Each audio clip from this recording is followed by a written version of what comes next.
You know that we knock 'em down. CBT, CBT, CBT. Yeah, we know we knock 'em down. CBT, you know we knock 'em down. Knock 'em down. Knock 'em down. Knock 'em down. Knock 'em down. Knock 'em down. Knock 'em down. Knock 'em down. Yeah, knock 'em down. Yeah, knock 'em down. Yeah, knock 'em down. CBT. Oh yeah, you know that we knock 'em down.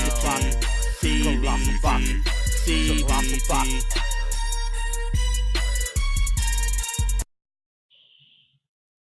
What up, YouTube? It's your boy Big Cool coming to you from Colossal Boxer Talk, along with Liberty, CoolJazz.com, and the Movement Boxing Podcast. Thanks for having us. yes, and today we're here with WBC heavyweight champion, the Bronze Bomber, Deontay Wilder. How you doing today, champ? Doing great. How you guys doing? Hey, doing great. Can't complain. Yeah, definitely very well, man. It's gonna be a big day for us. Roll Tide, right?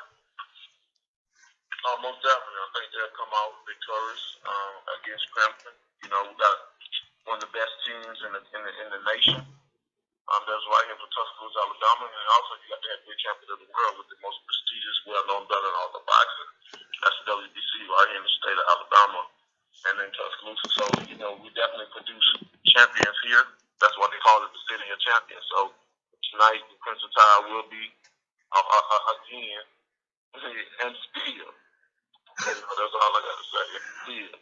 All right. Deontay, I'm gonna need you to holler at Jarrell real fast though, because you know he a fan of Rocky Top. You know, he a Tennessee Volunteers fan, being from Alabama. I don't know how that even works. So, you know, I can holler at Yeah, man. Everybody Hey, got their own thing, I guess. You know. I'm from Alabama, but I'm a Rocky Top fan, like Twan said. But let's go and get into this interview. First question for you, champ.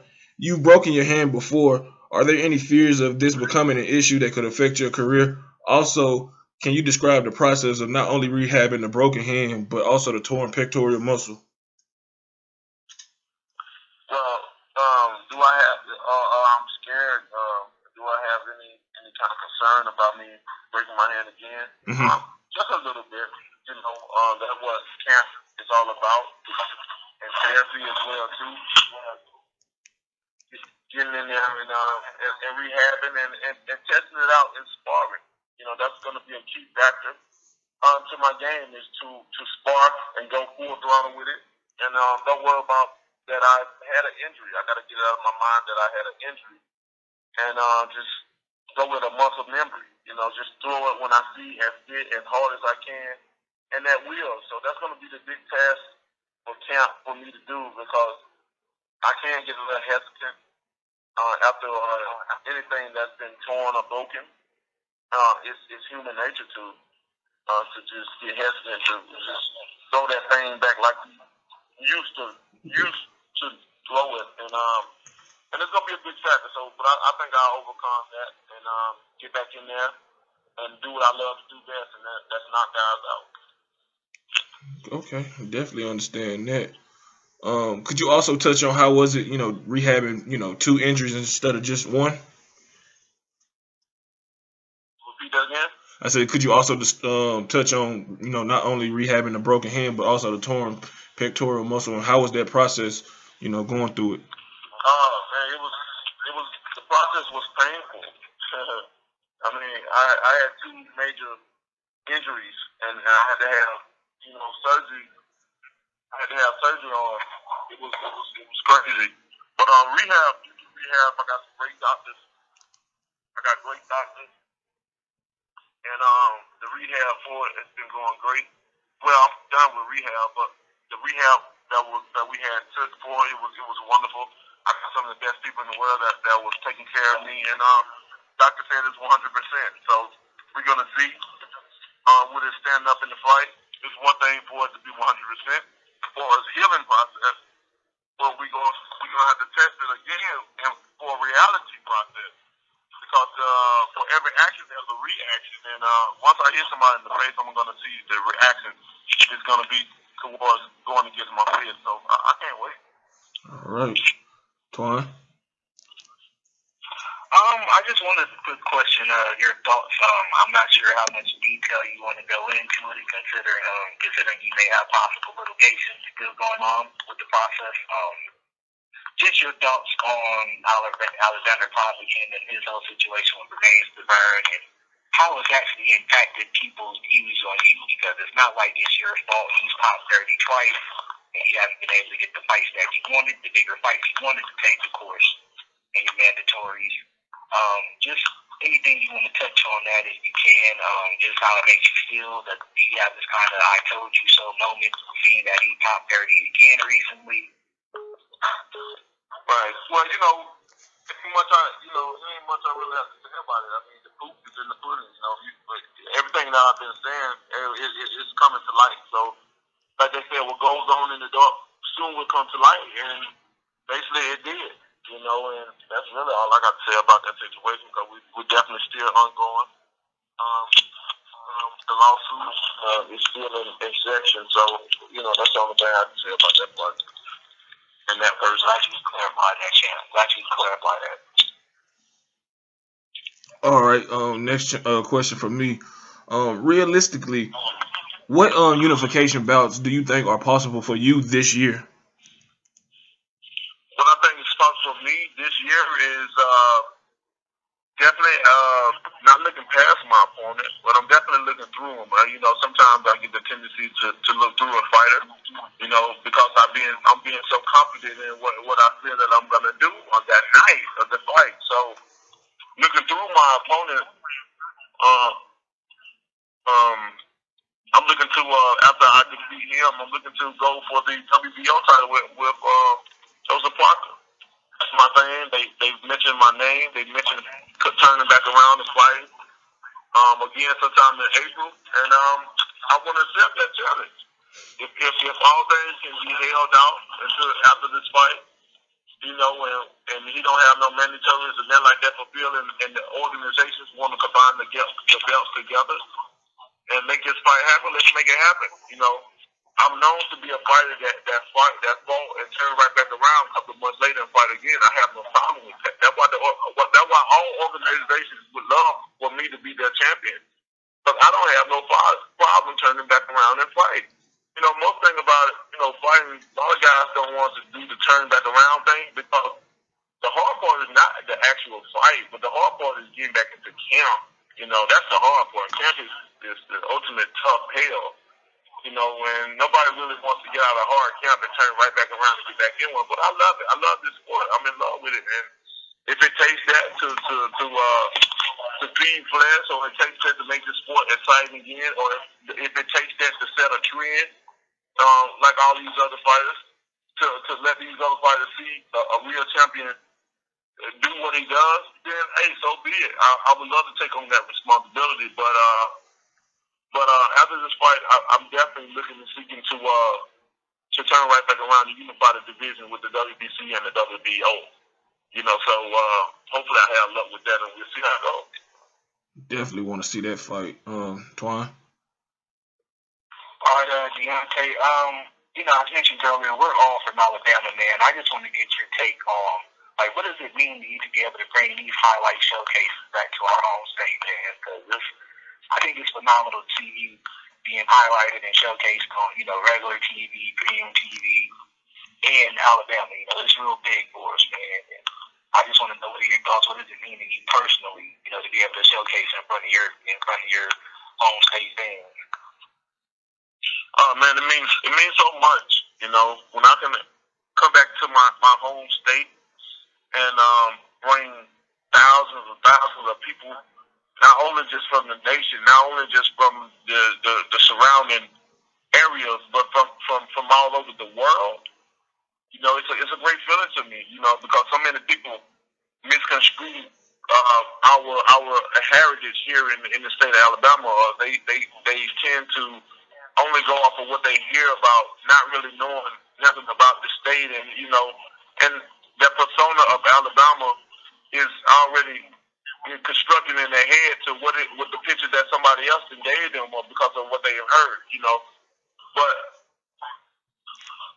give people the opportunity to face reality, to come and see and witness for your own self what we have to offer here in the state of Alabama. I love Alabama. I'm still here. I travel all over. I got different stuff going on in different places, but Alabama is my home, you know. And when I can bring money and revenue and bring people to my state to witness for themselves and then for them to enjoy themselves, it's a great opportunity. It's a great feeling. For me as well as my state, you know, I'm just so happy. I'm glad to be working with Mayor Bell in Birmingham and to rebuild that city one fight at a time. Definitely, you definitely bring the people out. I covered your fight in July, and you had a lot of people out there repping for you hard. So definitely glad to have you as our champion. My next question is kind of going back to Joseph Parker. What are your thoughts on him as a fighter, and what are your thoughts on a potential fight with him? I know you said you would like to fight him next, but how would you see that fight going without, you know, I know you're focusing on your opponent now, but I know you've been watching the other top guys. So what are your thoughts on him as a fighter overall? Joseph Parker, he's still unknown, you know. He's still one of those fighters that we haven't seen too much of, or haven't heard too much about.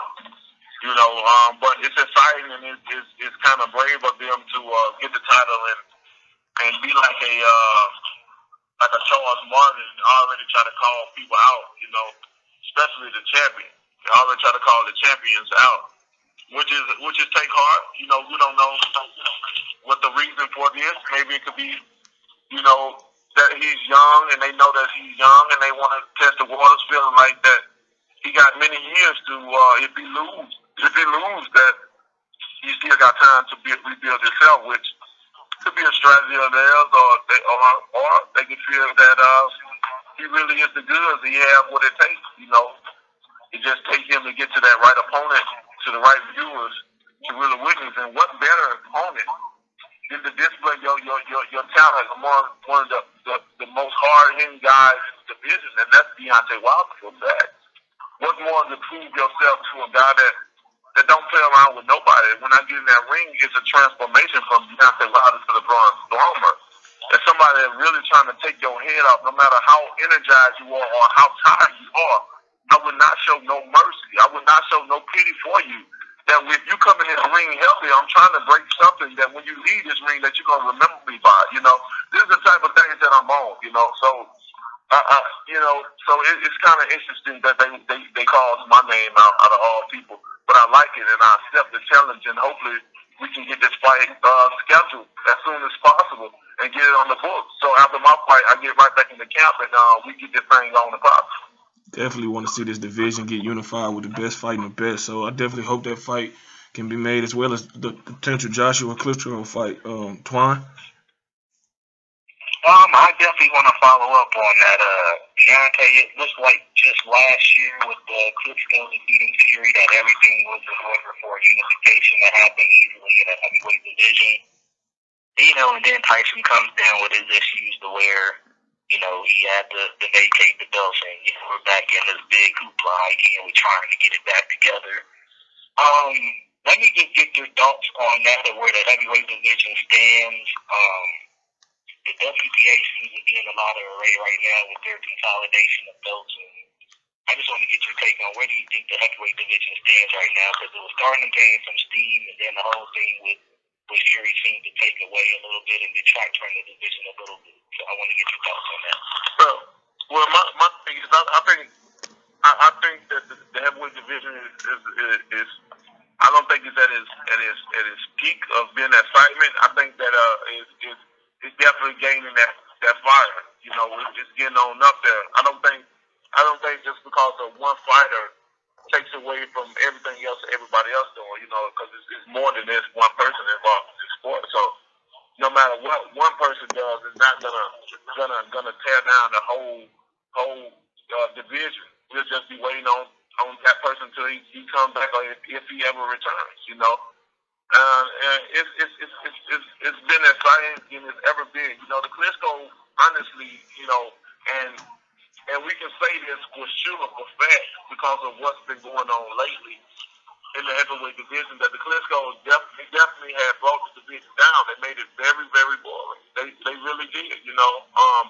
with the inactivity that they were displaying inside the ring and as well on the outside of the ring too. You know, true enough, he did his thing. He held it down. He got it for a decade. But you know, people always say about they want to see great fights. They label Klitschko as this he the best in the division. He did this. He did that. But you know, when the people look at Simon fights and they say, oh, well, as if a fighter has fought somebody or not. I mean, we look at Klitschko's resume and say that half of the guys he fought, we don't know who the hell they are or where they came from.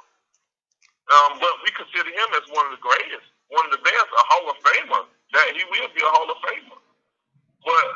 But who have he fought to really just say that he was the best? If we talk about people that somebody have fought, you know, people always want to say, oh, he fight this person or he's fighting bombs in. But Klitschko was notorious for doing it, but he's considered one of the best. So, you know, it all plays hand in hand. I think that the heavyweight division is at its all-time high, and it's climbing. It's still climbing. It's still got more room to go. And I think 2017 will be that year that people are going to see great fights, man, and they're going to see a lot of great unification bouts, and just excitement all around, especially if we can come down to one title, just all in one title, one face, one name. That's Deontay Wilder. All right, my next question is, do you plan on fighting 3 times this year, assuming everything goes well in your bounce back fight coming up in February? Most definitely. I'm definitely planning on at the most for sure 3 fights. If we can squeeze 4 in there, that'll be wonderful. You know, like again, I say I'm in love with the sport of boxing, and you know, with that being said, I can do it any given time, any given day of the year. So we'll see what happens, but I'm definitely looking at maybe 3 for sure, and a big unification at the end of the year. All right, Twan. All right, Deontay. You turned professional. You were still considered a very raw talent. You know, still learning. You hadn't been boxing long, but you had shown. You know, you counted in your the possibilities of your future. You know, by being a bronze medalist in the Olympic Games. At this stage of your career, 37 fights in, you know, last time I talked to your trainer, Mark Greenman, one of the things he talked about, he emphasizes you continuing to use your height and not getting out of that mode. What are some of the things you work on now? Because I've noticed you displayed a little bit of an inside game in some of your fights as well. So is that something you've been working on to go along with your strong jab, or what are the things that you want to improve on at this stage of your career? I mean, we're working in gym to improve on everything, not just single out one thing. But you know, we're working to improve on everything, whether that's the jab, the right hand, the hook, the uppercut. You know, what I do, whatever I do, movement, back and forth, like everything. You know, we always stick to the basics, and we always try to critique. We always try to get that and make it better. I always try to go from good to great each and every time, and that's what we work on. I feel like once you stop learning in the sport of boxing, then it's not fun no more. It don't need to be in the sport anymore. If you can't learn, and if you know it all, I think you'll get tired of it. So for that reason, we work on everything. Try to make everything great, and so we can perform to the best of our abilities when we get in that ring and fight. You know, I want to perform. I want when people come to see heavyweights, they want to see a knockout, and I want to put my body in tip-top shape. And enough that when the opportunity presents itself to knock somebody out, I'll take his head off. All right. Could you describe a typical Deontay Wilder training camp? You know, for people that may want to get a little insight on how you go about preparing for a fight. Well, my camps are pretty easy. You know, it's pretty basic. If you ask me, we don't really do too much different things. We don't deal with too much technology, catch the brain out, how fast I can go in this many seconds, and different little stuff that they have technology out nowadays. We keep it basic and original, and most times it's just me. It's just me in the morning, in the morning times. In the morning times, and this strength. I'm sorry, I had to do a little pause. Basically, it's me in the morning with strength training. With my strength trainer, depends on what we're working on that day. It can go from 30 minutes to an hour or so, and then after that, we get a nice little food in us, and then later on in the afternoon, we go train. We get the sparring partners, and day one of sparring, we're sparring. We don't wait to get in no shape.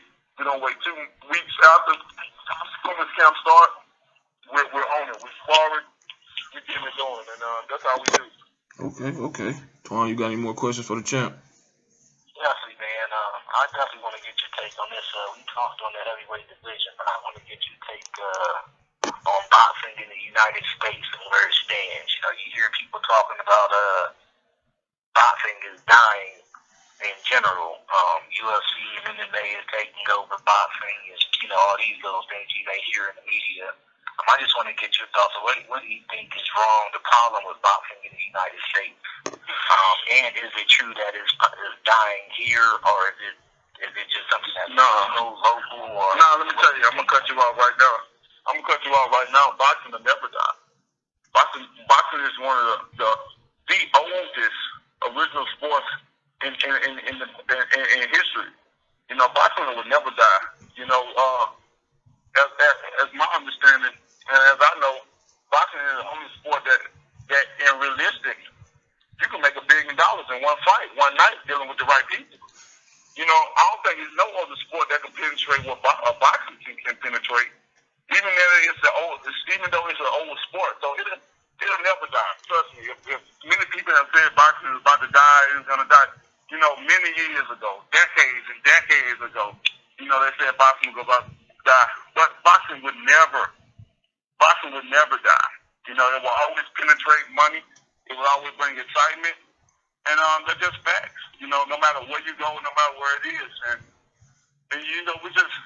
people just want to see more fights and stuff like that, which is what's going on. But you got to understand that some people are just casual boxing fans, and when you're a casual boxing fans don't know what the hell going on. They barely know what the hell they talking about. And let's just be honest. Any casual boxer, because most times they don't know if a guy is hurt or not, or why he's coming back, or all they see is, this guy fighting this guy. He don't need to fight him. But you don't know the reason. You don't know what the inside stuff about. You don't know what's been going on in the back side of boxing. Boxing is definitely a business. That first and foremost, and people don't understand the business side of boxing. They don't know how it's constructed or conducted. So a casual fan, they'll go off for anything. They'll go off for what the next person heard and act like it's really what it is. Did you hear something? He did this. They don't even know.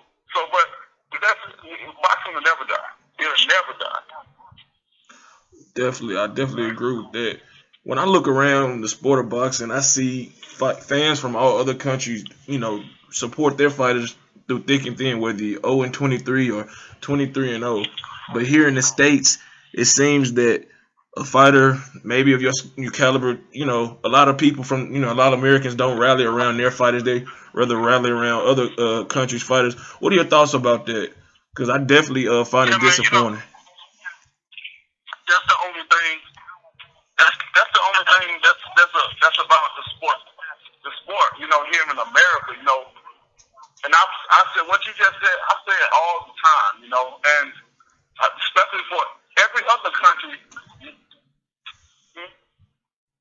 Every other country supports their own kind.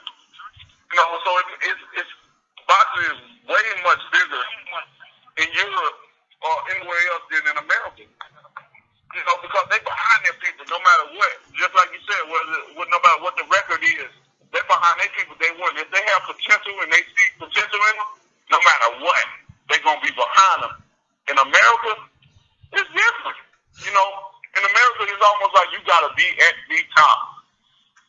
and even still, when you get to the top, some people still doubt you.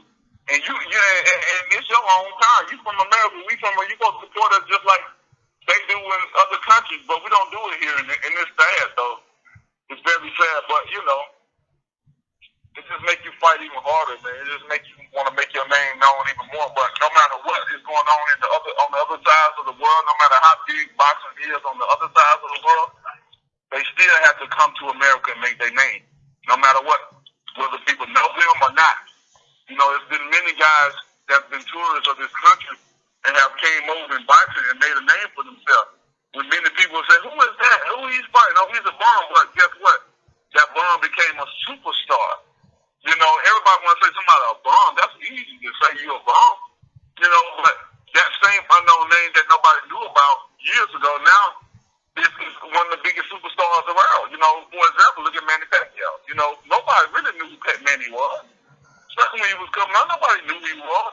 Until that one particular time he presented himself to America and he made a name for himself. So people got to get out of these feelings of, we ain't never heard of this fighter before, or we ain't never seen him, so we don't know. But this shit, that means you was just a casual boxing fan. If you was a fan of boxing, you would know everybody.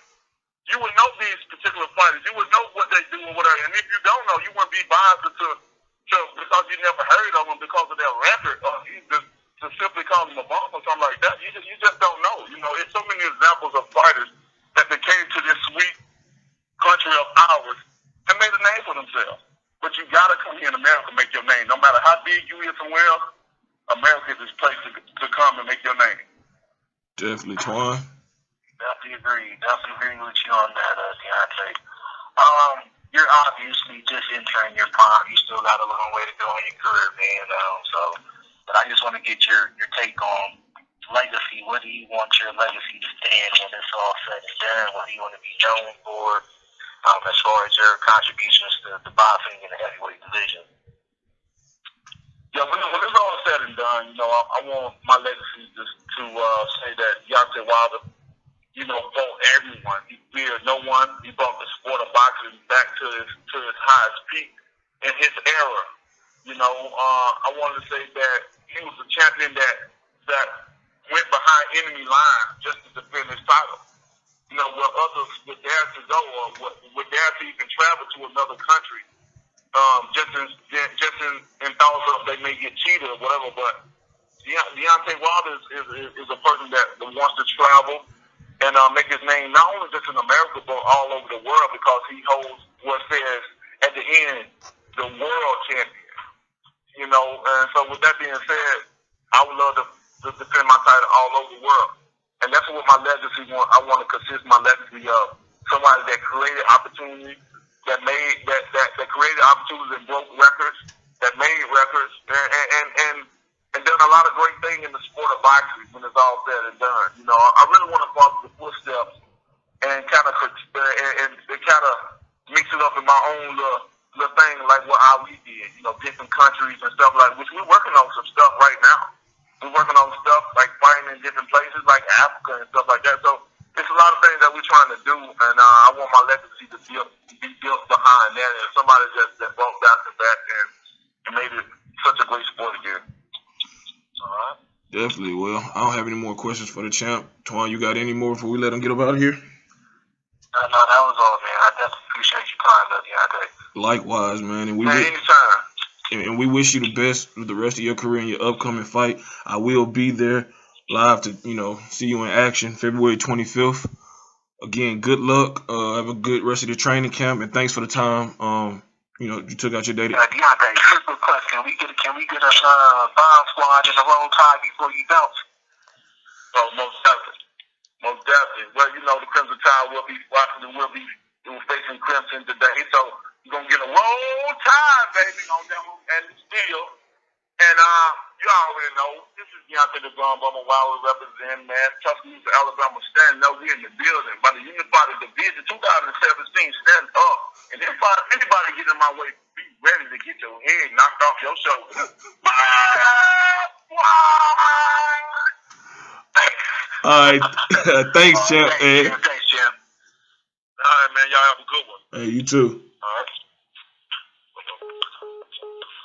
Well, there you have it. Me, Twan Liberty from Hoop Jab Boxing and the Movement Boxing. Just wrapped up our interview with WBC heavyweight champion Deontay the Bronze Bomber Wilder.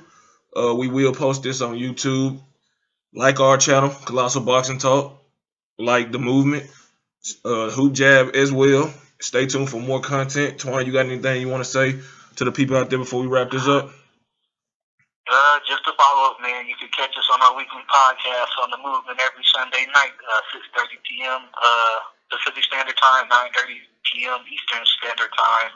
Every Sunday night, the Movement podcast featuring me, Big Cool Colossal Boxing Talk. We got our partners in crime from the Truth About Boxing, Bo and Bernard, and one other co-host from the Guys of Boxing Talk, 2K. So, man, just definitely check us out, and happy to be able to do this interview with you, bro. And remember, boxing is the brand. We out. Peace.